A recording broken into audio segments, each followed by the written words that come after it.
Assalamualaikum warahmatullahi wabarakatuh. A'udzu billahi minasyaitonir rajim. Bismillahirrahmanirrahim. Alhamdulillahi nahmaduhu wa nasta'inuhu wa nastahdinuhu wa nastaghfiruh. Wa na'udzu billahi min shururi anfusina wa sayyiati a'malina. Man yahdihillahu fala mudilla lahu wa man yudlilhu fala hadiya lahu. أشهد أن لا إله إلا الله وحده لا شريك له وأشهد أن محمدا عبده ورسوله اللهم صل وسلم على سيدنا محمد وعلى آله وأصحابه ومن اتبعه بإحسان إلى يوم الدين أما بعد قال الله عز وجل في كتابه العزيز أعوذ بالله من الشيطان الرجيم يا أيها الذين آمنوا اتقوا الله حق تقاته ولا تموتن إلا وأنتم مسلمون أما بعد فإن أصدق الحديث كتاب الله خير الهدي هدي محمد صلى الله عليه وسلم شر الأمور محدثاتها وكل محدثة بدعة كل بدعة ضلالة أما بعد. Jadi surau sahabat-sahabat mati Allah Subhanahu wa taala sekalian.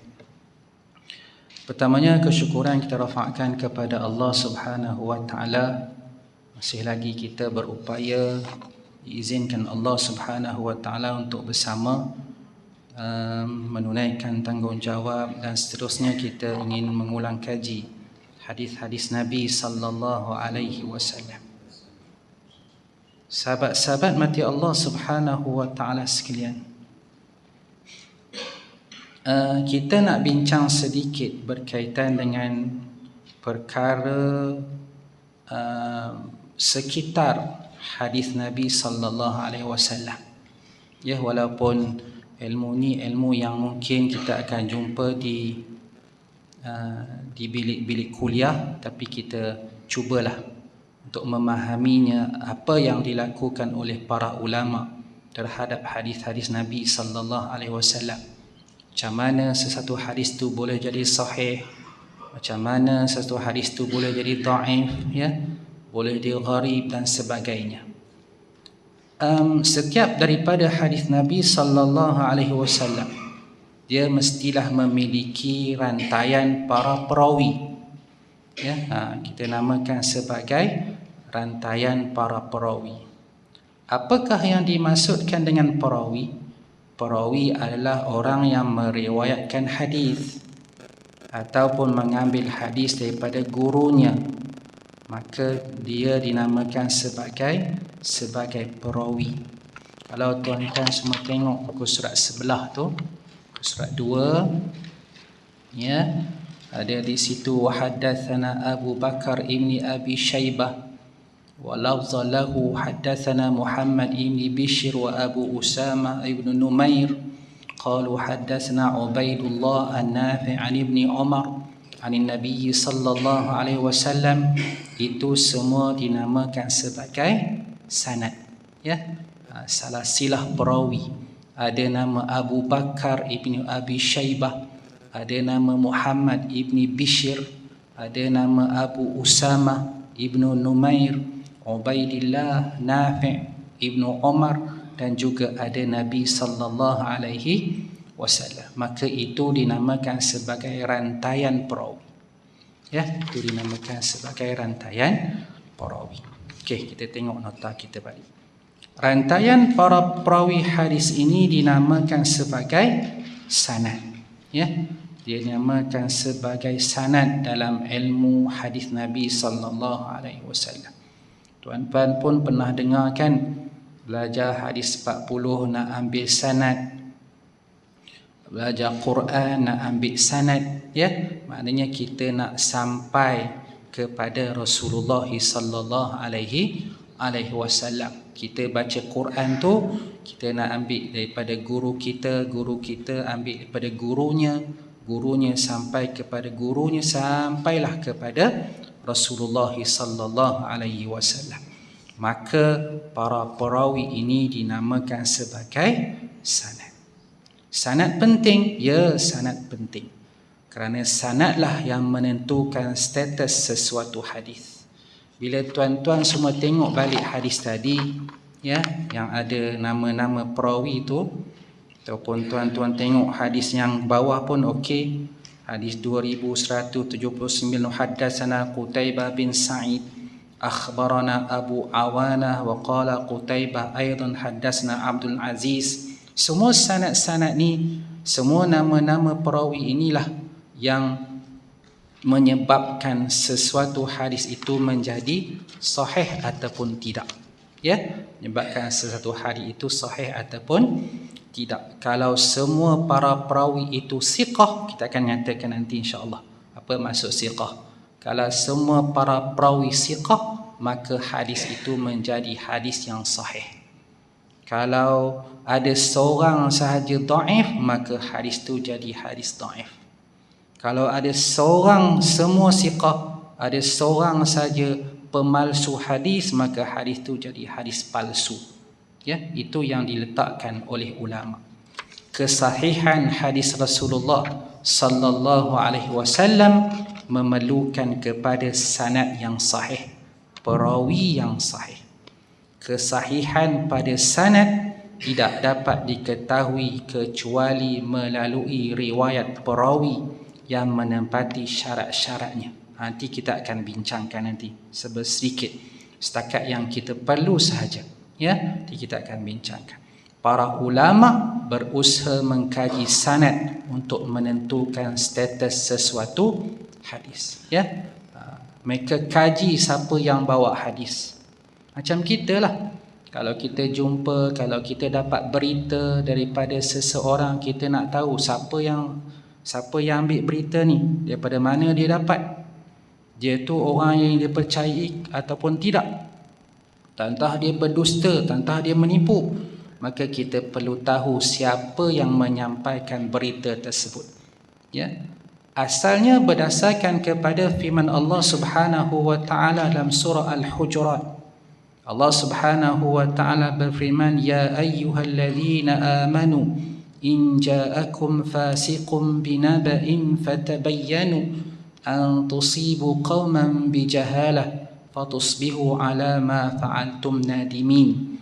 Maksudnya, wahai orang-orang yang beriman, jika datang kepada kamu seorang fasik membawa suatu berita, maka selidikilah untuk menentukan kebenarannya, supaya kamu tidak menimpa sesuatu kaum dengan perkara yang tidak diingini dengan sebab kejahilan kamu, sehingga menjadikan kamu menyesali apa yang telah kamu lakukan. Apa yang Allah Subhanahu wa taala perintahkan kepada kita, wahai orang-orang yang beriman, jika datang kepada kamu seorang fasik membawa berita, fatabayyanu. Kan selalu kita dengar tabayyun kan? Inilah dia. Kalau kita datang satu berita daripada orang fasik, maka hendaklah kita selidik. Macam mana kita nak tahu orang tu fasik ataupun tidak? Kita kena tahulah sifat dia. Kita kena tahulah perangai dia. Kita kena tahulah agamanya. Barulah kita tahu dia fasik ke tidak. Kalau dia tak fasik, lawan kepada fasik, lawannya adil.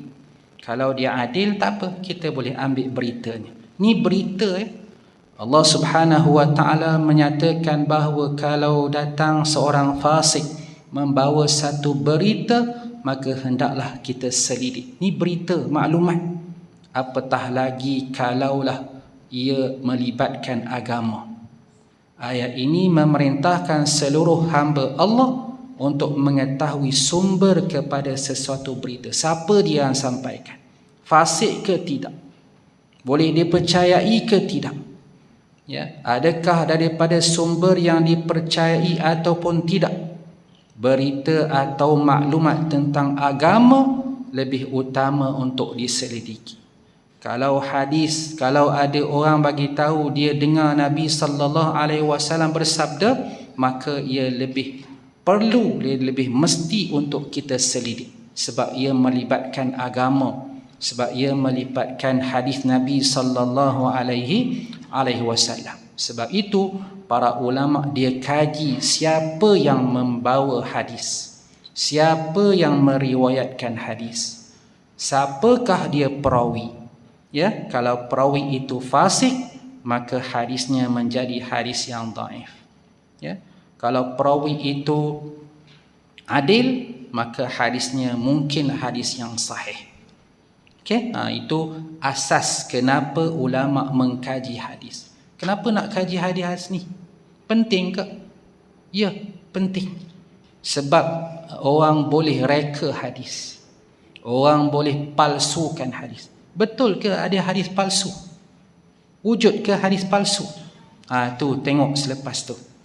Imam Muslim rahimahullah meriwayatkan dalam kitab Muqaddimah, kitab sahihnya, Rasulullah sallallahu alaihi wasallam bersabda, "Man haddatha anni bi hadithin yura annahu kadhib, fahuwa ahadul kadhibin." Sesiapa yang menyampaikan daripadaku sesuatu hadis yang dia tahu ia adalah dusta, maka dia adalah salah seorang pendusta. Seolah-olah Nabi sallallahu alaihi wasallam nak bagi tahu siapa yang dapat sesuatu hadis dan dia tahu hadis itu tidak benar, tiba-tiba dia sebarkan, maka dia adalah seorang penipu. Ya, maka dia adalah seorang penipu. Dalam satu hadis yang lain, kafa bil mar'i ithman an yuhaddits bi kulli ma sami', kata Nabi sallallahu alaihi wasallam. Cukup bagi seorang itu dapat dosa. Dalam satu riwayat yang lain, cukup bagi orang itu dianggap penipu kalau dia sampaikan semua yang dia dengar. Semua dia dengar, semua nak sebarkan. Apa sahaja yang sampai dekat kita, Twitter ke, Facebook ke, WhatsApp ke, semua kita nak sebarkan tanpa kita kenal pasti. Maka Nabi sallallahu alaihi wasallam kata, kafa bil mar'i ithma, cukup bagi dia dapat dosa. Tak boleh, ya, tak boleh apa saja yang sampai kepada kita selagi kita tak pasti kita sebarkan. Itu bukan cara agama. Sebab apa? Sebab ada orang yang boleh mendustakan hadis Nabi sallallahu alaihi wasallam. Tengok kata-kata Anas bin Malik, seorang sahabat baginda sallallahu alaihi wasallam. Apa kata Anas bin Malik? Annahu qala, innahu la yamna'uni an uhaddithakum hadithan kathira anna Rasulullah sallallahu alaihi wasallam qala, man ta'ammada alayya kadhiba falyatabawa maq'adahu minan nar, atau kama qala sallallahu alaihi wasallam. Daripada Anas bin Malik radhiyallahu anhu berkata, sesungguhnya perkara yang menghalangku daripada menyampaikan banyak hadis. Itu dalam keadaan Anas bin Malik radhiyallahu anhu di antara sahabat yang banyak menyampaikan hadis. Ada 7 orang sahabat yang paling banyak menyampaikan hadis, antaranya Anas bin Malik. Yang pertama Abu Hurairah lah, ya, yang antaranya Anas bin Malik radhiyallahu anhu. Aisyah, Ibnu Abbas, Abi Sa'id Al-Khudri, itu nama-nama sahabat yang banyak menyampaikan hadis. Anas bin Malik radhiyallahu anhu kata, kalau tidak kerana sabda Nabi sallallahu alaihi wasallam, nescaya aku dah sampaikan lebih banyak hadis Nabi. Sebab beliau takut. Sebab Nabi sallallahu alaihi wasallam bersabda, sesiapa yang sengaja berdusta ke atasku, maka dia menempah tempatnya di dalam neraka. Menipu, berdusta, dia kata Nabi sallallahu alaihi wasallam buat, tapi Nabi sallallahu alaihi wasallam tak buat, itu semuanya dianggap sebagai penipu. Ya, tak boleh. Ini sunnah ke? Sunnah kot. Apa maksud sunnah? Sunnah maksudnya kita sandarkan ia kepada Nabi sallallahu alaihi wasallam. Maka kita kena berhati-hati bila kita menisbahkan sesuatu kepada baginda sallallahu alaihi wasallam. Ni Nabi sallallahu alaihi wasallam buat ke? Buat kot. Kot tu tak diterima. Ya, sebab sesuatu yang kita nak nisbahkan, nak kita sandarkan kepada baginda sallallahu alaihi wasallam, kena ada kepastian. Kalau kita tak tahu, jangan kita sekali-kali menyatakan ia adalah kata-kata ataupun perbuatan Nabi sallallahu alaihi wasallam. Ya, jelas kepada kita berdusta ke atas baginda sallallahu alaihi wasallam hukumnya haram, ya, berdosa. Ramai ke orang menipu ni? Ramai. Ulama ada tulis kitab menyenaraikan para perawi penipu, ada banyak. Ulama ada kumpulkan semua jenis hadis-hadis palsu, ada banyak berjilid-jilid, ya, hadis-hadis yang palsu. Nanti kita akan bincangkan contoh-contoh hadis palsu. Contohnya terung untuk al-bazinja lima ukilalah, terung untuk apa yang kita makan. Kalau kita makan untuk sihat, sihatlah. Itu dicipta oleh penjual terung, ya.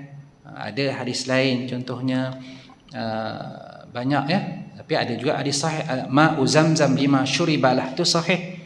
Air zam-zam mengikut apa niat orang yang minum, itu sahih. Kalau kita niat nak terang hati, teranglah. Kalau kita niat nak sihat, sihatlah. Itu hadis tentang air zam-zam. Ada satu hadis palsu, dia kata sesiapa yang mengucapkan la ilaha illallah, Allah akan mencipta seekor burung. Burung itu ada 70 lidah, 70,000 lidah. Setiap lidah boleh bercakap 70,000 bahasa. Dan setiap daripada lidah itu meminta keampunan kepada orang yang mengucapkan la ilaha illallah. Itu hadis palsu. Banyak, ya, ada hadis palsu yang kita, hadis palsu dekat Nusantara, orang Melayu ni mungkin lain sikit, ya, berbanding dengan hadis-hadis palsu yang ada dekat bangsa Arab. Jadi kadang-kadang orang tanya hadis, kita cari tak jumpa, memang tak ada kat mana-mana sumber. Itu antara ciri-ciri hadis palsu, tak jumpa, ya. Itu yang dikatakan oleh Imam As-Suyuti rahimahullah. Yang biasanya macam itulah, poligami, ya, poligami kan, payung emas, itu memang palsu. Dekat orang Melayu aja ada, kat Arab tak ada. Bahasa Arabnya pun memang tak ada, bahasa Melayu je ada, ya. Itu contoh hadis palsu. Ada juga hadis palsu, orang kata menuntut ilmu, tuntutlah ilmu walau ke negeri Cina, ya. Itu ada kalangan ulama yang kata hadis palsu. Tuntutlah ilmu daripada buayan sehingga ke liang lahat. Itu hadis apa? Tak palsu. Dia bukan hadis. Dia bukan hadis. Tak bolehlah kita kata dia hadis. Dia bukan hadis. Hasibu anfusakum qabla an tuhasabu. Hisablah diri kamu sebelum kamu dihisabkan. Itu kata-kata Umar radhiyallahu anhu. Kalau kita kata ia kata-kata Nabi sallallahu alaihi wasallam, kita telah memalsukannya. Tak boleh. Awaluddin ma'rifatullah. Awal-awal agama itu mengenal Allah. Itu bukan hadis. Contohnya kan, maka jangan sekali-kali kita menyandarkan, menisbahkan kepada Nabi sallallahu alaihi wasallam. Tak boleh ke? Tak boleh. Sebab apa? Sebab Nabi sallallahu alaihi wasallam memberi amaran.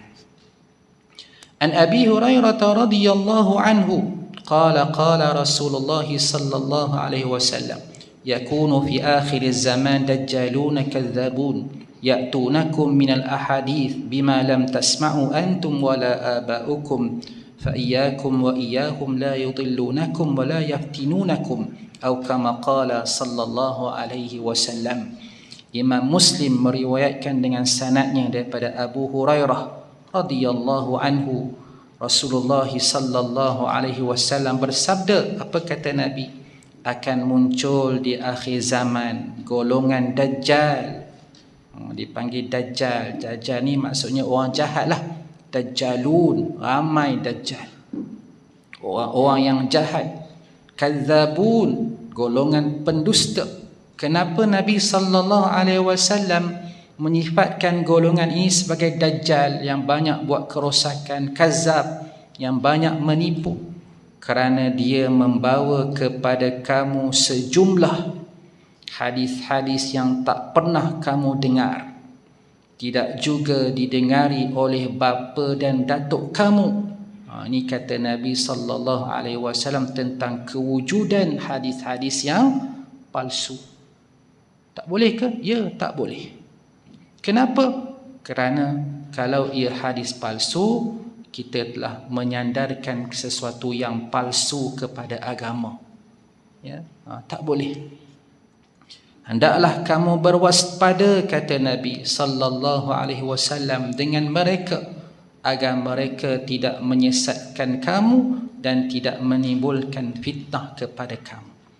Berdasarkan kepada dalil-dalil inilah maka ulama mengkaji siapakah dia yang meriwayatkan sesuatu hadis Nabi sallallahu alaihi wasallam. Kena tahu sifat mereka, diri mereka, mereka belajar dekat mana sampai begitu sekali. Dulu sebelum saya belajar hadis, saya ingat belajar hadis ni semata-mata baca, tahu makna, cukuplah. Tak, rupa-rupanya belajar hadis ni terlalu banyak cabangnya. Ya, ada perawi ada berapa orang? Perawi ada puluhan ribu orang. Setiap ada perawi itu ulama tahu sifat mereka. Belajar dekat mana, siapa guru mereka, siapa murid mereka, bila mereka wafat, bila mereka lahir. Sampai begitu sekali ketelitian ulama. Ada seorang perawi, dia seorang perawi yang baik, okey. Perawi yang okey, perawi yang hadisnya sahih. Tetapi bila tua dia nyanyuk. Bila tua dia nyanyuk. Jadi bila dia nyanyuk, hadisnya dah tak okey. Jadi ulama pun bagi tahu pada tahun sekian-sekian dia nyanyuk. Siapa yang ambil hadis pada tahun dia nyanyuk, hadisnya dhaif. Macam sekali. Betapa telitinya para ulama dalam menetapkan, mengkaji para perawi hadis Nabi sallallahu alaihi wasallam. Okey, itu sedikitlah ya berkaitan dengan ilmu hadis Nabi sallallahu alaihi wasallam. Kita masuk ke dalam hadis sahih Muslim. Di mana biasa, kenapa kita pilih hadis sahih Muslim? Sebab Imam Muslim sudah pun menyaring hadis-hadis ni.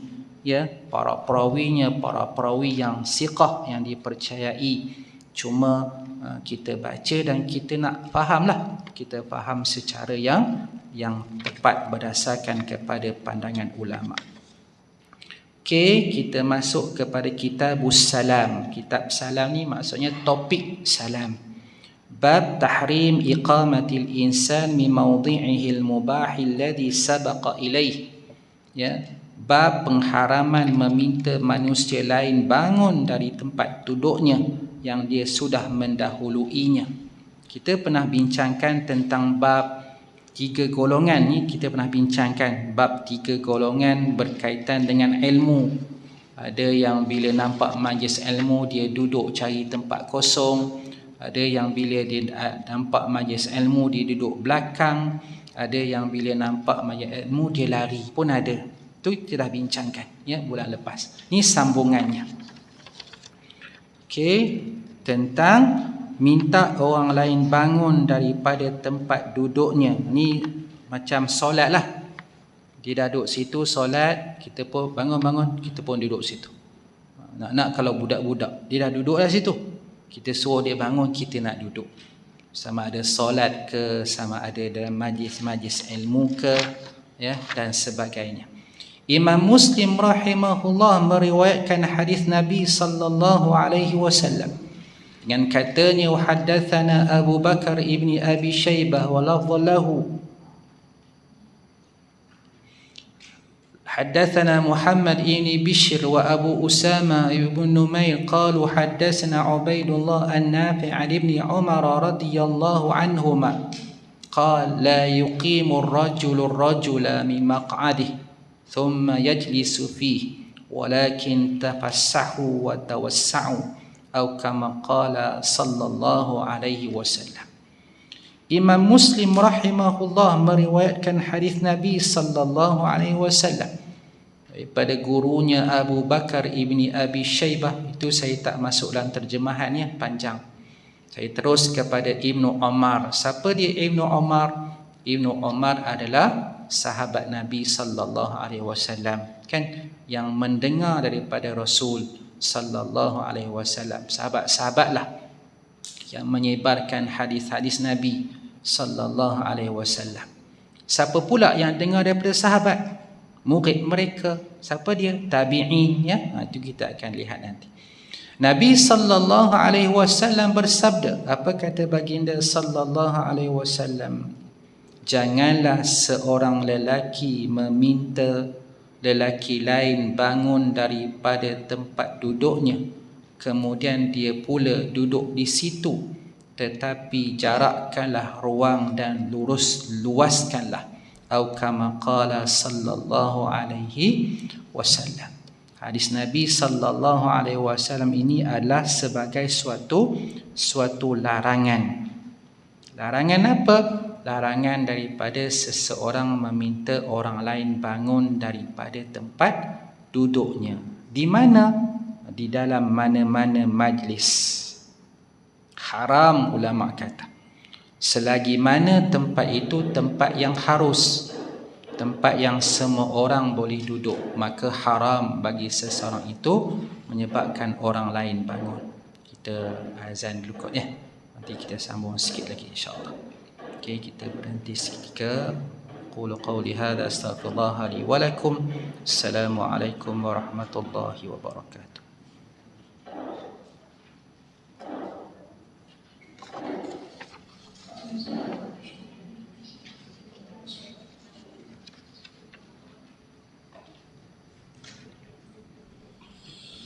Allahu Akbar.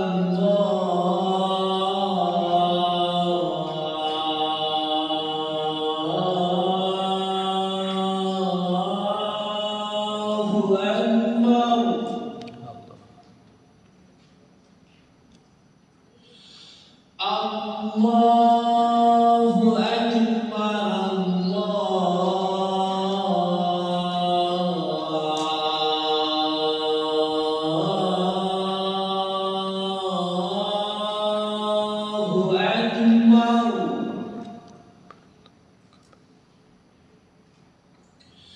Asyhadu an la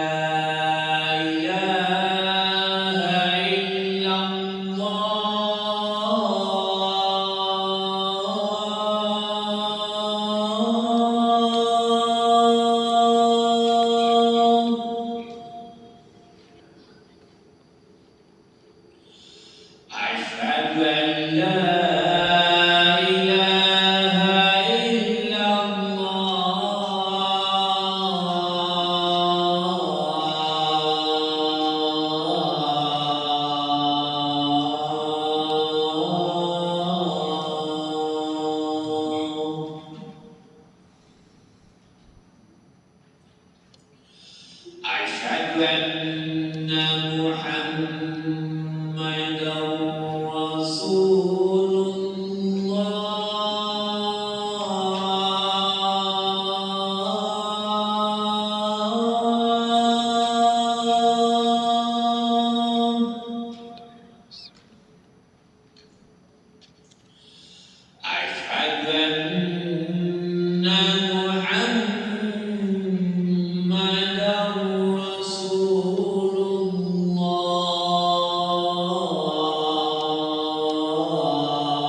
Bismillah, alhamdulillah, wa ala alihi wa sahbihi wa man wala.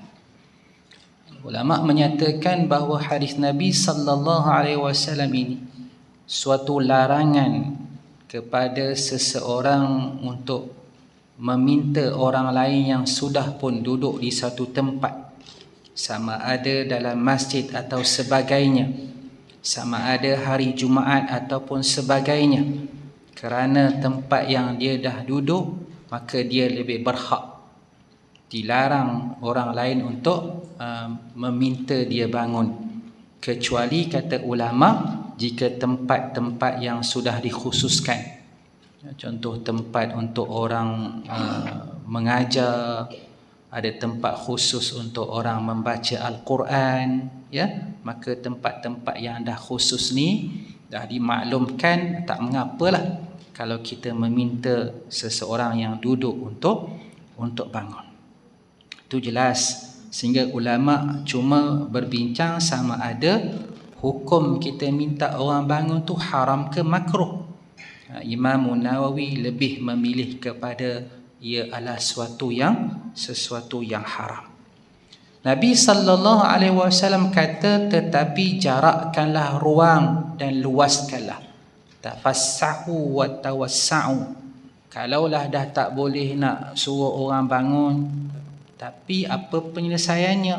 Maka Nabi sallallahu alaihi wasallam kata, dah kalau masih ada ruang, maka bagilah ruang, ya, luaskanlah tempat tu, bagilah dia duduk. Sampaikan Imam Qurtubi menyatakan bahawa ia suatu perintah kepada orang yang duduk untuk melakukan meluaskan tempat kepada orang yang baru masuk, sampai begitu sekali. Jangan dibiarkan dia berdiri, kata Imam Qurtubi. Kadang kita buat tak tahu je, orang berdiri, orang cari tempat duduk, kita buat tak tahu je, padahal sebelah kita ada tempat kosong. Jangan, kata Imam Qurtubi, fa inna dzalika yu'dhih, kerana perbuatan itu boleh menyebabkan orang yang berdiri tadi rasa susah, menyebabkan dia malu. Wa rubbama yakhjuluh, malu pun tak boleh. Kita menyebabkan dia rasa malu, tengok-tengok, terpandang-pandang, kita buat tak tahu aja, tak boleh, kata Imam Qurtubi. Maka sesiapa di kalangan orang yang duduk ada nampak keluasan, hendaklah dia meluaskannya. Ia berdasarkan kepada wajib, ya, bagi seseorang itu tidak menyakiti orang Islam yang lain. Haram seseorang itu menyakiti orang Islam yang lain, sampai begitu sekali menyakiti perasaannya, menyebabkan dia rasa malu, juga amat dilarang dalam agama. Maka luaskanlah. Begitu juga dalam urusan-urusan yang lain. Apa yang kita dapat daripada hadis Nabi sallallahu alaihi wasallam ini? Yang pertama, Islam amat memelihara hak umatnya dari sudut kehormatan harta dan jiwa. Bila orang tu dah duduk, itu menjadi haknya, hormatlah dia, ya. Tempat duduk seseorang di suatu tempat adalah menjadi haknya selagi ia tidak dikhususkan. Jangan sekali-kali kita memerintahkan, meminta orang lain untuk bangun di tempat yang umum semata-mata kita nak duduk. Adakah orang suruh orang lain bangun, tiba-tiba dia tak duduk? Ada juga, bangun, tengok dia duduk tempat lain. Ada juga, itu pun tak boleh. Berdasarkan kata-kata ulama, dia sama je, sama ada dia duduk ataupun dia nak bagi orang lain duduk pun tak boleh, ya. Itu memang hukumnya. Rasulullah sallallahu alaihi wasallam melarang perbuatan yang boleh menimbulkan perasaan benci membenci. Apa perasaan orang tu? Rendah merendahkan, dia rasa hina mungkin, dan mementingkan kedudukan serta pangkat seseorang. Itu tiada dalam agama. Memang kita ada waktu yang kita muliakan seseorang. Seumpama baginda sallallahu alaihi wasallam memuliakan ketua kabilah Aus dan Khazraj. Seumpama Nabi sallallahu alaihi wasallam meletakkan alas untuk sahabat-sahabat duduk, ada. dan ada ketikanya memang Allah Subhanahu wa taala menjadikan kita semua sama, tiada kelebihan seseorang ke atas orang yang lain. Lakukanlah perbuatan yang boleh memudahkan urusan individu, bersikaplah dengan sikap bertolak ansur dan berlaku baik kepada semua golongan. Kita tak dapat apa-apa ke kalau kita luaskan tempat duduk, kita bagi orang yang dalam keadaan yang mungkin tercari-cari itu tempat, tak ada faedah ke untuk kita? Ada, kerana kita melakukan perintah Nabi sallallahu alaihi wasallam yang memerintahkan supaya kita tafassahu wa tawassa'u. Kalau kita meluaskan tempat duduk, kita bagi ruang kerana kita mengikut perintah Nabi sallallahu alaihi wasallam, kita akan dapat pahala sebab kita mengikut perintah baginda sallallahu alaihi wasallam. Juga kita memudahkan urusan orang lain, kita juga akan diberikan ganjaran oleh Allah Subhanahu wa taala. Okey, satu hadis lagi insya-Allah dalam masa 5 minit. Bab idza qama min majlisih thumma 'ada fa huwa ahaqqu bih. Okey, seorang tu dah duduk satu tempat, tiba-tiba dia bangun. Maka bila dia kembali, dia lebih berhak untuk duduk di situ. Berdasarkan kepada hadis Nabi sallallahu alaihi wasallam yang diriwayatkan oleh Imam Muslim, haddatsana Qutaibah bin Sa'id akhbarana Abu Awana wa qala Qutaibah aidan haddatsana Abdul Aziz yani Ibnu Muhammad kilahuma an Suhail an abihi an Abi Hurairah radhiyallahu anhu anna Rasulullah sallallahu alaihi wasallam qala idza qama ahadukum, wa fi hadis Abi Awana man qama min majlisihi thumma raja'a ilaihi fa huwa ahaqqu bih atau kama qala sallallahu alaihi wasallam. Abu Hurairah radhiyallahu anhu menyatakan bahawa Rasulullah sallallahu alaihi wasallam bersabda, jika salah seorang daripada kamu bangun, dalam hadis Abu Awana, sesiapa yang bangun dari tempat duduknya, jika dia kembali maka dia lebih berhak untuk dengan tempat itu. Kalau dia bangun dalam tempoh yang, ulama mengupas, kalau dia bangun dalam tempoh yang tidak lama, lebih-lebih lagi kalau dia letak sejadah contohnya, dia dah letak tanda dah, dia cuma batal wuduk je, dia cuma nak ambil wuduk sahaja, maka dia lebih berhak. Dia boleh menyebabkan orang lain bangun, boleh, bangun-bangun ni tempat saya, tak apa. Tapi kalau dia tanda lepas maghrib, dia nak duduk situ lepas isyak, waktu isyak, itu dah lama sangat, itu tak boleh. Boleh angkat je lah barang dia, itu tak kena. Cuma ulama menyatakan kalau dalam tempoh yang secara urufnya, secara adatnya, tempoh yang seketika. Apa yang kita peroleh daripada hadis Nabi sallallahu alaihi wasallam ini, bagaimana Rasulullah sallallahu alaihi wasallam mengajar umatnya hidup bermasyarakat dan hormat menghormati. Ada ketikanya kita boleh tentukan tempat kita. Ada ketikanya kita perlu beri kepada orang lain mengikut situasi yang tertentu.